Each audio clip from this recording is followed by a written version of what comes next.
Bom, pessoal, bom dia, boa tarde, boa noite, né? Vamos começar aqui então a terceira videoaula de temas latino-americanos, né? Então, hoje a gente vai dar sequência para aquilo que a gente viu na semana passada, né? Seguindo a mesma logística, então eu vou conversando aqui com vocês e aí eu posto os slides e quando tiver alguma imagem aqui eu mostro para vocês, né? Então eu estou recebendo aí os resumos de vocês da semana passada, que valem presença, então só ia pedir, depois eu vou postar o nome, vou mandar para vocês o nome de quem eu recebi, né, esses resumos, e aí quem não tiver pode me contatar, se não se mandou e de repente, né, eu não recebi, enfim. Eu só ia pedir para vocês mandarem na semana, sempre na semana, dentro da semana, né, antes da terça-feira da semana seguinte, e não mandarem, por exemplo, 3 numa vez só, né, então, para não acumular, até para eu poder ler. Né? Então, o formato que vocês estão fazendo tá ok. Quando tem alguma correçãozinha, eu estou mandando no e-mail mesmo, em relação a alguma data, alguma informação assim. Mas, de maneira geral, é isso. Né? Eu também não vou, nesse caso específico, como, né, vale presença, eu não estou retornando com correções de, por exemplo, digitação, algum errinho de português ou de digitação que tenha passado eventualmente, né? Mas nos trabalhos finais sim, aí vai ser algo mais detalhado. Mas de maneira geral, alguns de vocês eu retornei que tinha alguma coisa errada em relação à grafia de algum nome ou alguma coisa referente a alguma data. Bom, vamos lá. Hoje dando sequência então, a gente vai terminar, então a gente vai complementar aquilo que a gente falou na semana passada em relação a esses primeiros anos de formação da América Latina, né? Para depois seguir adiante e claro, vai ser também novamente algo mais rápido. Eu vou alguns pontos aqui eu vou passar mais rapidamente porque vocês enfim, já estudaram em outros momentos e também tem todo aquele material complementar, né? Então o primeiro ponto é a questão da divisão, né? Como que foi feita a divisão principalmente da América Latina e do Brasil. Da América Latina não, da América do Sul, né, e do Brasil. Então a gente volta lá para o Tratado de Tordesilhas, até alguns de vocês chegaram a mencionar nos textos, né?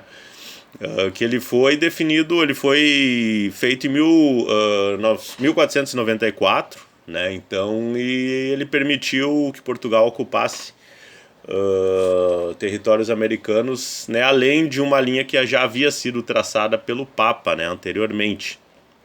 Então, em 1530, né, Martim Afonso de Souza foi quem fundou essas primeiras povoações portuguesas, né, expulsando então os franceses que também estavam ali na disputa. Eu coloquei então um mapa aqui com o Tratado de Tordesilhas, que vocês já conhecem, com a linha, né, com essa divisão.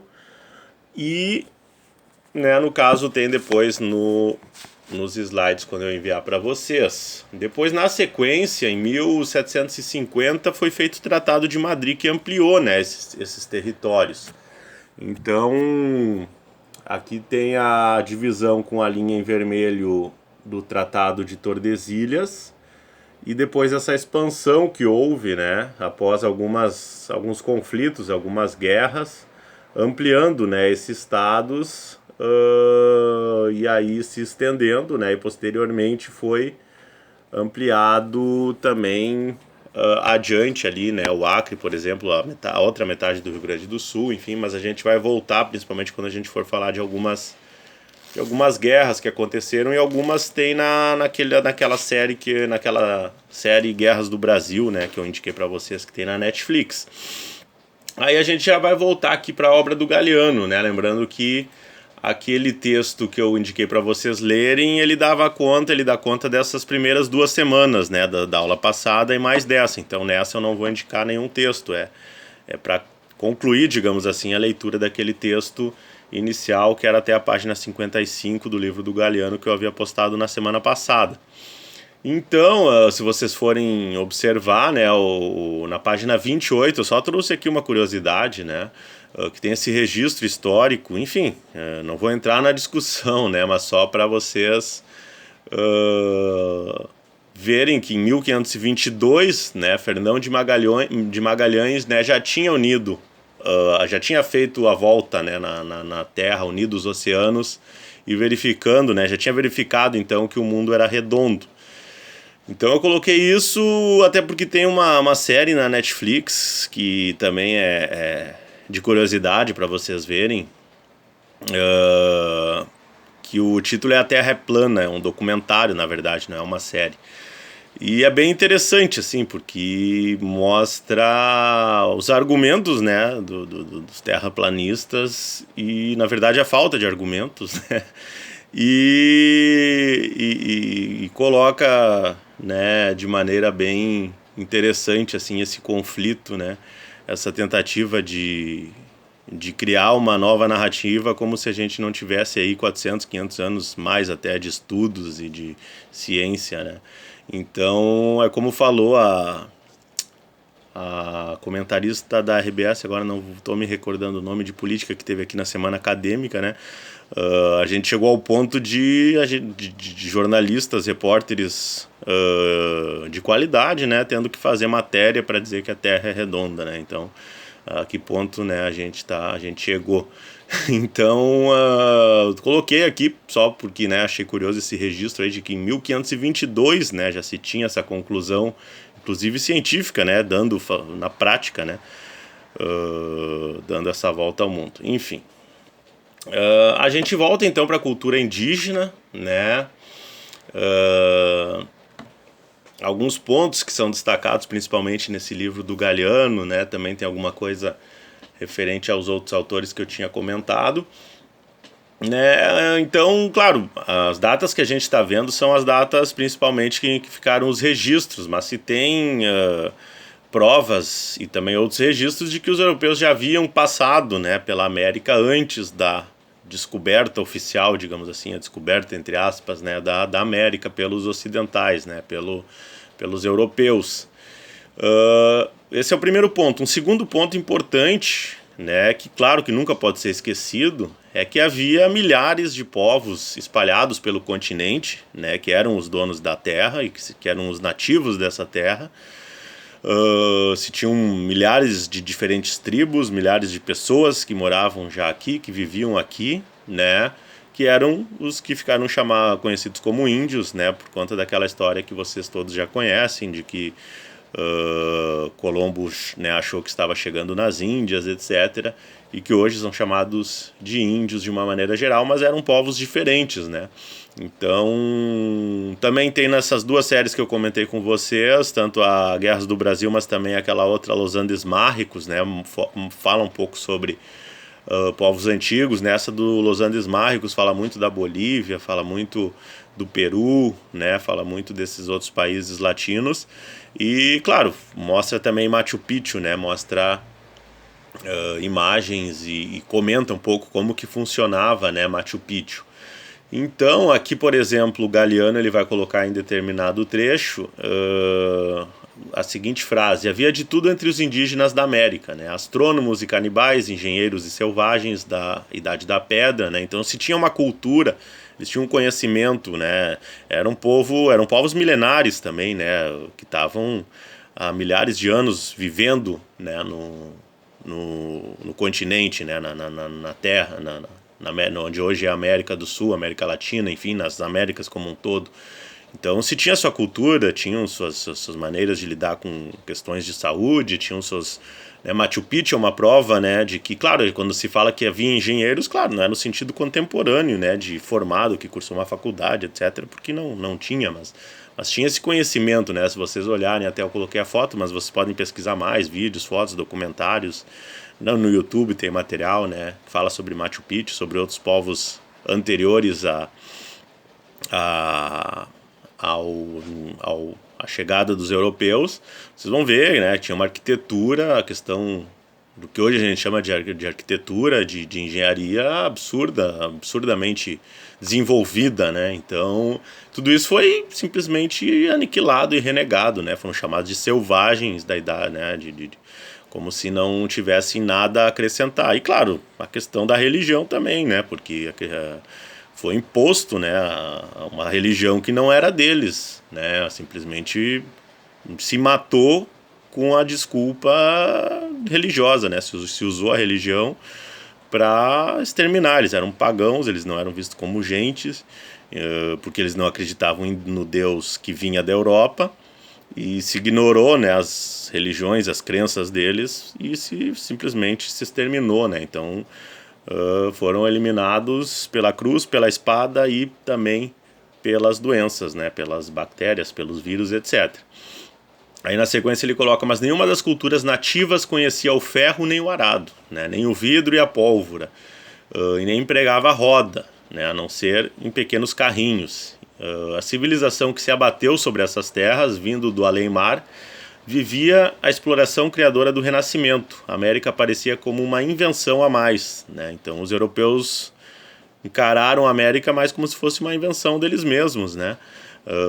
Incorporada junto com a pólvora, a imprensa, papel, bússola, né? E ao efervescente nascimento da Idade Moderna.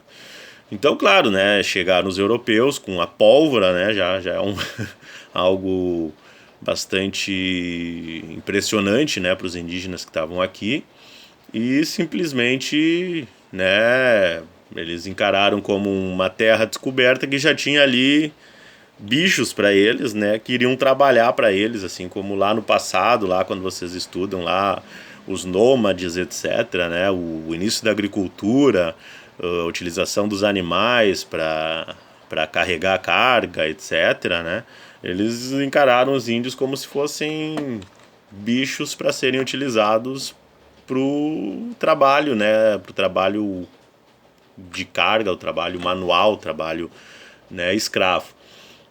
Então ele vai colocar também, na minha edição que eu tenho aqui, a página 28, mas como aquela edição que eu mandei para vocês não é a mesma, vai ser uma outra página, né? Então, mas num determinado trecho ele vai colocar essa seguinte frase: o desnível do desenvolvimento de ambos os mundos explica a relativa facilidade com que sucumbiram as civilizações nativas, né? Então, como a gente viu, eram níveis diferentes de desenvolvimento tecnológico, principalmente de armas, né? Porque, enfim, na Europa tem milhares de anos de guerras que fizeram com que a produção de armas e a criação, né, de armas de fogo, e antes disso de armas de metal, etc., lanças, né, fosse um dos pontos mais priorizados para se desenvolver novas tecnologias, encarando a tecnologia como todos esses desenvolvimentos. Então, e no caso os indígenas não tinham, né, essas ferramentas. Então Fernão Cortés embarcou em Veracruz, acompanhado por não mais de 100 marilheiros e 508 soldados, né? Tem aí então 508 pessoas. Trazia 16 cavalos, 32 bestas, 10 canhões de bronze e alguns arcabuzes, mosquetões e pistolas. Bastou-lhe isto, e entretanto, a capital dos astecas, aqui eu não vou, né, vou arriscar aqui falar a pronúncia completamente errada, Tenochtitlan, era 5 vezes maior que Madrid, né? Então eles tinham uma população 5 vezes maior do que Madrid e tinha o dobro da população de Sevilha, a maior das cidades espanholas. Francisco Pizarro, por seu lado, entrou em Cajamarca com 180 soldados, 37 cavalos e encontrou um exército de 100 mil índios, né? Mas que sucumbiram, né? Sucumbiram muito facilmente. Então, quer dizer, nem algumas centenas aí de europeus armados, né, simplesmente dominaram com muita facilidade, né, uma população aí nessa região de mais de 100 mil índios, né. Então aí foi o que aconteceu, o que vai ser chamado do Holocausto Indígena, né. Além da questão das armas, teve as bactérias, né? Armas, bactérias, enfim. Como eles não eram catequizados, os europeus encontraram nisso uma justificativa para crer que não tinham alma, né? E que eram como bichos, como eu comentei antes, né? E poderiam ser usados para o trabalho forçado. Então era isso, né? Em nome da religião e da civilização, simplesmente se exterminou aí boa parte da população indígena. Isso, como vocês viram, quem viu ali, mas só naquele trechinho que eu coloquei na semana passada, das Guerras do Brasil, segue, né, não parou nesse período todo aí, segue até hoje, né, praticamente. Se vocês verem aquele episódio da Guerras do Brasil, vocês veem que segue, né, esse extermínio não acabou, né, essa opressão aí em relação à população indígena. As bactérias e os vírus foram os aliados mais eficazes, né? Os europeus traziam consigo como pragas bíblicas a varíola e o tétano, várias doenças pulmonares, intestinais e venéreas, né? O tracoma, o tifo, a lepra, a febre amarela, as cáries que apodreciam as bocas, quer dizer, tudo isso não tinha, né? Os indígenas não tinham essas doenças todas, né? E simplesmente foram trazidas e eles com um sistema imunológico não preparado para isso, né, morriam, né, assim como hoje, né, foi, como eu comentei, teve uma reportagem que saiu agora, não me recordo onde, mas que mostra que o sistema imunológico dos indígenas, por exemplo, para a Covid é muito mais frágil, né, do que da população, né, das cidades, por exemplo. Os índios morriam como moscas, seus organismos não opunham defesa contra essas novas doenças, né? Os que sobreviviam ficavam debilitados e inúteis, né? Então ele vai colocar isso na página 30 dessa edição que eu tenho aqui. O antropólogo Darcy Ribeiro calcula que mais da metade da população aborígene da América Latina, Austrália e Ilhas Oceânicas morreu no primeiro contato com o homem branco, né? Então, mais ou menos metade morria por doença mesmo, né, por esse contato, e o resto era escravizado principalmente, né, e exterminado.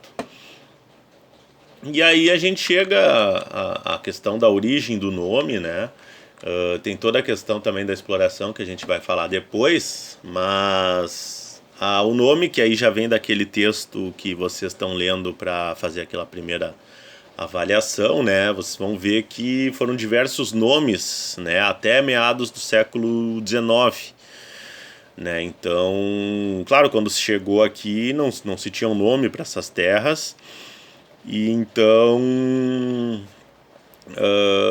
inicialmente foi chamado de Novo Mundo, né, então era um Novo Mundo, e os nomes foram discutidos pelos colonizadores, né, e estadunidenses, e nunca consideraram os povos indígenas e negros, né? Então,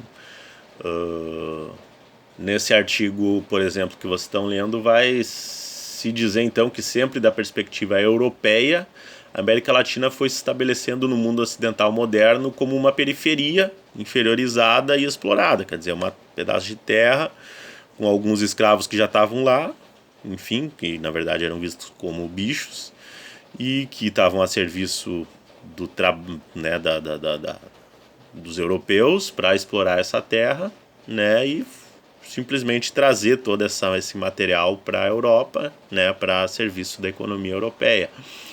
Então alguns nomes ali que vocês vão ver no artigo: Hispanoamérica, Indo-América, Iberoamérica, América Meridional, América do Sul, etc., né? Então alguns nomes que são utilizados até hoje, por exemplo, para se referir à América Latina e à América de maneira geral, né?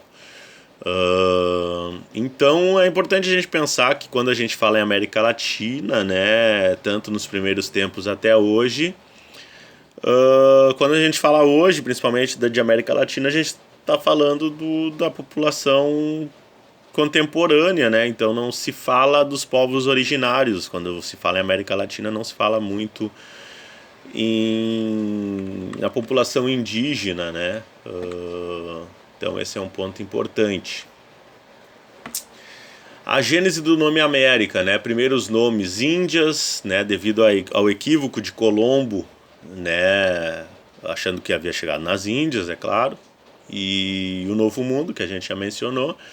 O nome América nasce em 1507, quando o geógrafo alemão Martin Wallace Miller publica a introdução à cosmografia, chamando então o Novo Mundo de América, sendo então essa primeira homenagem ao Américo Vespúcio, né? Que era outro grande navegador, explorador, etc. Então, e que foi o que se deu conta também, né, de que que a América não eram as Índias. Então, mas mesmo tendo essa primeira referência, não passou a ser chamado de América ainda, né? Então, até o século XIX teve essa discussão, né, em relação ao nome desse novo continente. Né? Até a maioria das independências, a América era visto como colônia, claro, e não como um continente. Né? Era uma extensão dos reinos impérios europeus. Né? Então, é interessante porque a América, mesmo tendo sido descoberta mais cedo, quer dizer, mais tarde, né? Descoberta, entre aspas, ter sido ocupada, né, mais tarde, as suas colônias acabaram, claro, como foram esses europeus que escravizaram os índios e depois trouxeram os escravos, mas eles eram, digamos assim, a civilização, entre aspas, que formavam as cidades, essas primeiras cidades, etc. Então, na verdade, eram europeus que estavam ali, depois filhos e netos desses europeus que vieram, assim como até hoje uma parte da população no Brasil acaba tendo essa descendência desses primeiros colonizadores, etc. Mas houve essa reivindicação, então, dos países de se tornar a independência do reino, né? No caso aqui de Portugal e da Espanha. E na África, se a gente for pegar a história, simplesmente foi dividido, né? A Europa dividiu o continente africano e simplesmente, no caso, não houve tantas pessoas indo para a África para viver na África, né? Simplesmente era feito esse domínio, né, e essa escravização, mas foi feita uma divisão simplesmente absurda, né, do continente africano e que permanece até hoje, que fez com que a África também tivesse centenas de décadas com muitas guerras em razão dessa divisão aí feita pela Europa. A gente vai ver isso mais para frente um pouco, claro, não é o tema da disciplina também, né, temas latino-americanos, mas enfim, como tem essa questão da colonização, eu lembrei dessa diferenciação em relação à África, porque tem um livro que se chama Meio Sol Amarelo, da Chimamanda Adichie, e ela conta de uma maneira romanceada a Guerra de Biafra, que é lá dos anos 60 e 70, né? E lendo aquele livro que se trata desse conflito da Guerra de Biafra, né, a gente pensa que simplesmente a Guerra de Biafra aconteceu porque foi posto num espaço que hoje é chamado de Nigéria por povos que eram inimigos, né? Então, no caso da América Latina, esses povos foram exterminados, né? Essas tribos, etc., foram substituídas pelos europeus que estavam vindo, e por isso que eles reivindicaram tão cedo a independência, né? Mas nesse caso da África, simplesmente se delimitou, né? E claro que a partir do momento que tu delimita um país, que aquilo ali é um país, vai ter um governo que vai mandar em todos esses povos, né, etc. Então, eles simplesmente botaram povos que eram inimigos mortais no mesmo país, né? E isso fez com que se tivesse, por exemplo, a Guerra de Biafra, né, que tem a metade norte muçulmana, onde hoje é a Nigéria, e a metade sul, que é não muçulmana e que queria a independência para se chamar Biafra, né? E aí simplesmente foi um massacre, e aí, claro, a Inglaterra, que era a antiga, né, a Nigéria era a colônia da Inglaterra, simplesmente apoiou a parte norte. Foi um massacre, né, para simplesmente fazer o país continuar como Nigéria, tendo aquele espaço todo que é conhecido até hoje, né? E tanto é que, se vocês lerem o livro e depois forem pesquisar, tem página no Facebook, tem tudo em relação ainda a muitas pessoas que, né, ainda defendem a independência de Biafra, né, e que consideram a região sul como sendo Biafra. E só que agora não me recordo se é no final do livro ou se foi no making of ou numa entrevista da Chimamanda que eu vi que algum dos sobreviventes da guerra que que era de Biafra, que fala assim que depois do que aconteceu, o massacre que foi da população, a maioria não cogita, apesar de ser algo que fosse de direito, né, deles, de se tornar um país independente, a maioria perdeu, viu familiares, pais, filhos, avós, tios sendo mortos, né. Enfim, a gente fez esse pequeno desvio, mas eu acho que é interessante para a gente pensar em como o ser humano europeu, né, como esse mundo ocidental fez essa divisão completamente imposta, né, aos povos e simplesmente ignorou, né, as populações dos outros continentes, principalmente dos indígenas da América do Sul dos africanos que foram escravizados e também mortos, e guerras que foram financiadas, massacres que foram financiados, enfim. Então a distribuição, a gente vai ter aqui distribuição geográfica, né, que se tornou o senso comum. América do Sul, a gente acaba se dividindo, América do Sul, né, as Guianas, Suriname, o Brasil, América Latina que é a Argentina e Uruguai, América Andina, que é a Venezuela, Colômbia, Chile, Peru, Equador e Bolívia, né, que aí é esses países, por exemplo, que eu falei que estão naquele documentário Los Andes Mágicos, que é bem interessante, porque geralmente a gente acaba sabendo pontos turísticos, paisagens naturais, etc., dos Estados Unidos e da Europa, que chegam pra gente principalmente com filmes, séries, etc., e a gente não sabe o que se passa aqui do lado, né? Então tem muita coisa ali muito interessante assim que essa série aí mostra. A gente vai falar mais disso quando a gente for falar sobre a questão das fronteiras, né? Então, a América Central, com esse cordão terrestre que vai levar ao México, né, que inclui aí as ilhas do Caribe, né, e a América do Norte, do México para cima. E a América Latina, então, a classificação vista anteriormente, né, baseada principalmente na história, cultura e línguas, né, e que vai englobar, então, países dessas três Américas, né, porque começa desde o sul da América do Sul e vai até uma parte da América do Norte, né? Daí na sequência eu coloquei aqui o mapa então com a América Latina, com o que é considerado América Latina. Vocês vão ver ali a América do Sul praticamente toda, né? Também o América do Central, né? Também quase toda, mas por exemplo a Jamaica, que fala inglês, né, não está inclusa, e algum outro país ali da América Central, e na América do Norte aí vai até o México, né? Então essa é a divisão geográfica então da América Latina, e aqui aquela classificação mais conhecida, como as pessoas falam, que é uma divisão que daí sim é estritamente geográfica, né? Não inclui questões culturais e de língua, que aí simplesmente pega a América do Sul, pega ali todo o continente, inclui aí Suriname, as Guianas, etc., América Central e América do Norte, aí incluso, né, o México e também é uma classificação estritamente geográfica essa, que serve, por exemplo, para quem gosta de futebol, para definir as competições, né, eliminatórias sul-americanas, daí América Central e América do Norte, a CONCACAF, lá o México joga com o Canadá, Estados Unidos, etc. Para finalizar aqui, eu não me recordo agora, deixa até eu conferir aqui, senão eu já vou dar uma... Ah não, a gente vai falar de Potosí na próxima semana, tá? Então eu ia acrescentar aqui o caso de Potosí na Bolívia, que é um caso muito ilustrativo dessa exploração, dessa colonização exploratória que foi feita da Europa em relação à América do Sul. A gente vai ver esse caso e alguns outros na semana que vem, então.